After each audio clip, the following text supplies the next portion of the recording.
గుడి నుంచి రాగానే కాళ్ళు కడుక్కోవాలా? తాళపత్ర గ్రంథాలు ఏం చెబుతున్నాయో తెలుసుకుందాం. గుడి నుంచి ఇంటికి రాగానే చాలామంది చేసే అతిపెద్ద తప్పు వెంటనే కాళ్ళు కడుక్కోవడం. కానీ ఇలా చేయడం వల్ల మీరు అంతసేపు భక్తితో సంపాదించుకున్న పుణ్యఫలం మొత్తం క్షణాల్లో నశించిపోతుందని మీకు తెలుసా? ఇది ఏదో నేను సొంతంగా చెబుతున్న మాట కాదు.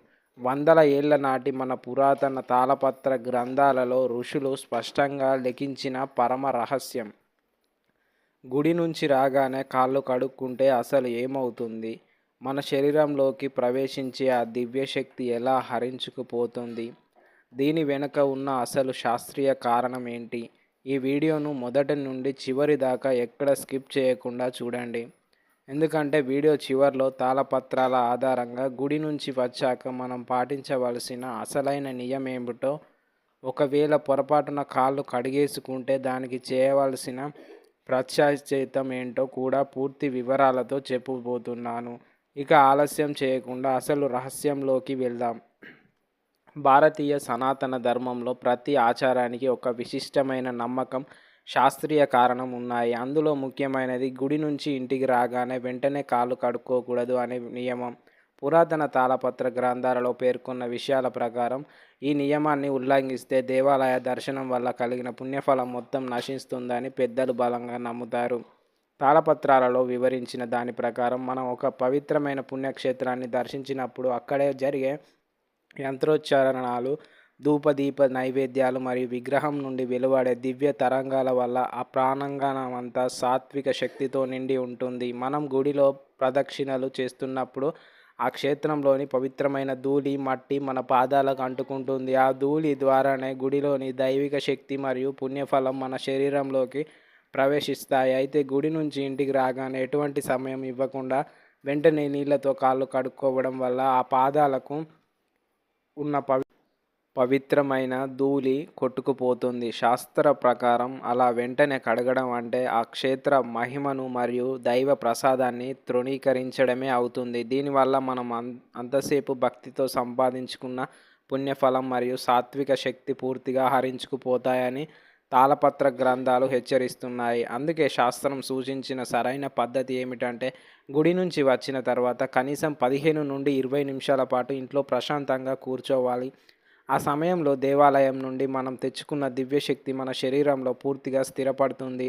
ఆ తర్వాతే నిశ్చింతగా కాళ్ళు చేతులు కడుక్కొని దైనందిన పనులు చేసుకోవచ్చు. గుడికి వెళ్ళే ముందు కాళ్ళు కడుక్కోవడం శుభ్రతకు చిహ్నమైతే, గుడి నుంచి వచ్చాక కాసేపు ఆగడం దైవశక్తిని గౌరవించడం అవుతుందని సనాతన ధర్మం చెప్తుంది. ఈ విశ్వంలో ప్రతి పదార్థానికి ఒక శక్తి ఉంటుంది. దేవాలయాలలోని గర్భగుడి ధ్వజస్తంభం మరియు ప్రకారం చుట్టూ ఉండే భూమి అత్యంత శక్తివంతమైన అయస్కాంతం తరంగాలను కలిగి ఉంటాయి. మనం ఉత్త పాదాలతో, ఖాళీ కాళ్ళతో గుడిలో నడిచినప్పుడు ఆ భూమిలోని దైవ కణాలు పాదాలలోని నరాల ద్వారా మన మెదడుకు, హృదయానికి ప్రవస్తరిస్తాయి. తాళపత్రాలలో దీన్ని పాదశక్తి ప్రసరణ అని పిలిచారు. గుడి నుంచి వచ్చిన వెంటనే చల్లటి నీటిని కాళ్ళపై పోసుకోవడం వల్ల శరీర ఉష్ణోగ్రతలో అకస్మాత్తుగా మార్పు వస్తుంది. దీనివల్ల గుడిలో మనం పొందిన సూక్ష్మ శక్తి తరంగాలు, వైబ్రేషన్స్ అక్కడికక్కడే స్తంభించిపోతాయి. ఆధునిక విజ్ఞాన శాస్త్రం కూడా చెబుతున్నట్లు పాదాలు అడుగున ఉండే అక్యుప్రెషర్ పాయింట్స్ క్షేత్ర దర్శనం వల్ల ఉత్తేజితం అవుతాయి. వాటిని వెంటనే నీటితో చల్లబరిస్తే ఆ ప్రయోజనం శూన్యమవుతుంది. మరో ముఖ్యమైన తాళపత్ర రహస్యం ఏమిటంటే, దేవాలయం నుండి తిరిగి వచ్చేటప్పుడు మనతో పాటు లక్ష్మీదేవి కటాక్షం, శాంతి మరియు సంతోషం మన ఇంటికి వస్తాయి. ఇంటి గుమ్మం దాటాక ముందే లేదా రాగానే కాళ్ళు కడుక్కోవడం వల్ల ఆ ఇంటికి దరిద్రం, మహాలక్ష్మి ప్రవేశిస్తాయని పురాణాలు హెచ్చరిస్తున్నాయి.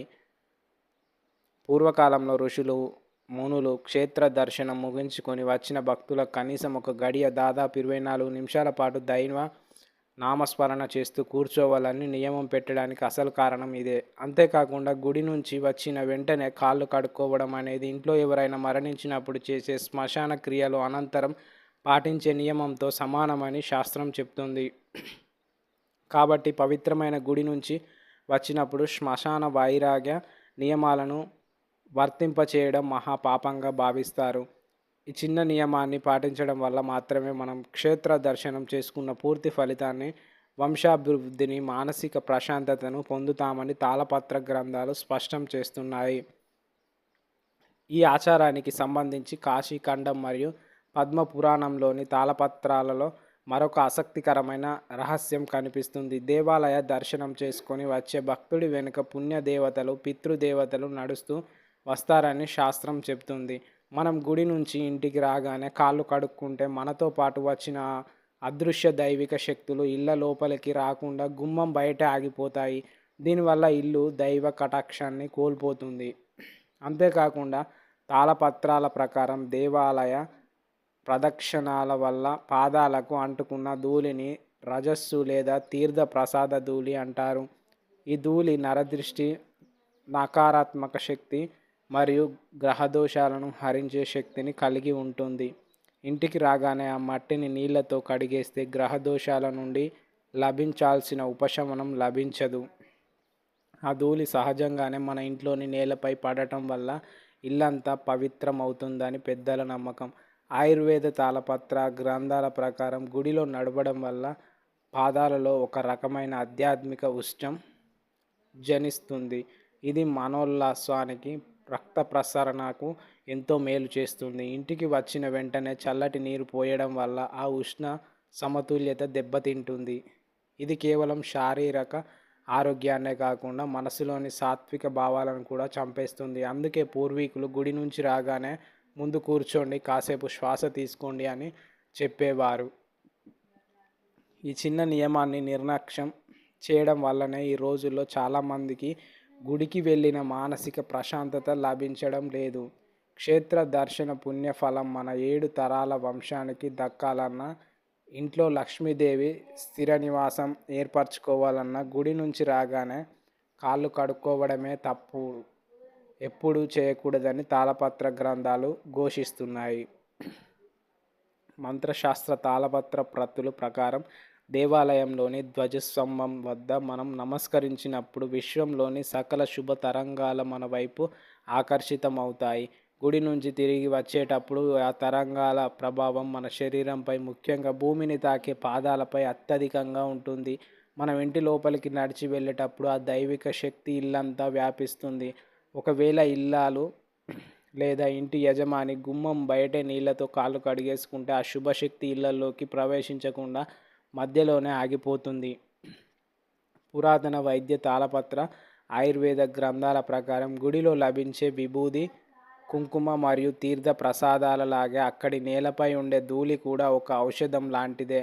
ఎందుకంటే ఎందరో మహర్షులు, యోగులు, భక్తుల స్పర్శ ఆ నేలపై ఉంటుంది.